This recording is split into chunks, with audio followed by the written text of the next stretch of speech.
Hello friends, আজকে সকাল সকাল আমার ডিউটি পড়েছে কিসের বলুন তো? এই যে এনাকে স্কুলে পৌঁছানোর। আর কেন আমি যাচ্ছি সে কারণটা পরে বলছি। যাই হোক, ট্রেনে উঠে পড়েছি। আর সকালে ট্রেনগুলো এত ভিড় হয়, আমার নিয়ে যেতে একদম ভালো লাগে না, কিন্তু যাই হোক আজকে উপায় নেই, সেই কারণে আমাকেই যেতে হচ্ছে। শুভ সকাল বন্ধুরা, কেমন আছেন আপনারা সবাই? আমি সুপর্ণা, আমার এই ঘরে বাড়ি চ্যানেলে আরও একটা নতুন ব্লগে আপনাদের সবাইকে স্বাগত জানাই। আজকে সোমবার সকালে দেখালাম, আজকে আমিই গেছিলাম স্কুলে ছাড়তে, কারণ কত মশাই আজকে মাকে বাড়ি রাখতে গেছিল। অর্ধেক দূর পর্যন্ত গেছিল, আর অর্ধেক দূর থেকে আমার ভাসুর এসে নিয়ে গেছে। তো মা এতদিন ছিল, বেশ ঘরটা ভরা ভরা ছিল, চলে গেল, একটু খারাপ লাগছে।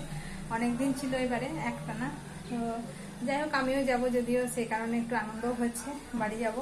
আর এই পুজোর ছুটি কাল থেকে পড়বে মেয়ের স্কুলে, আজ পর্যন্ত লাস্ট ক্লাস হলো।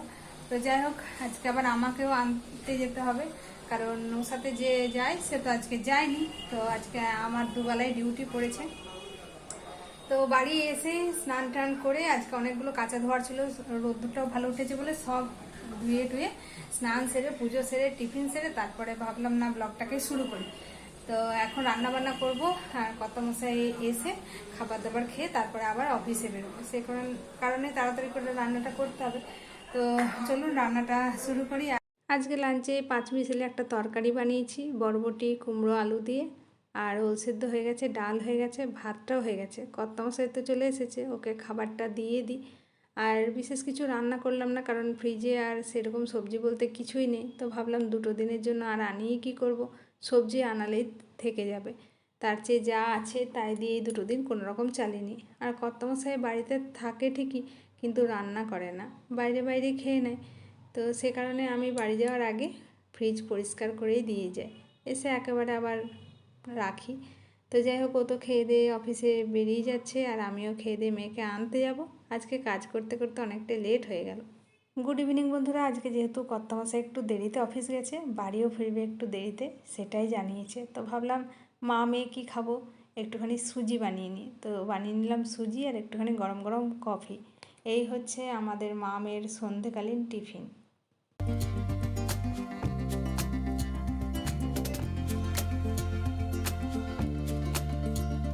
তো বন্ধুরা, এখন সময় হয়ে গেছে ভিডিওটা এন্ড করার। ডিনার তো অনেকক্ষণ আগেই হয়ে গেছে, আর আজকে এই ঘর থেকে ব্লগটাকে এন্ড করছি, কারণ অন্যান্য দিন তো মা এই টাইমে ঘুমোতেন।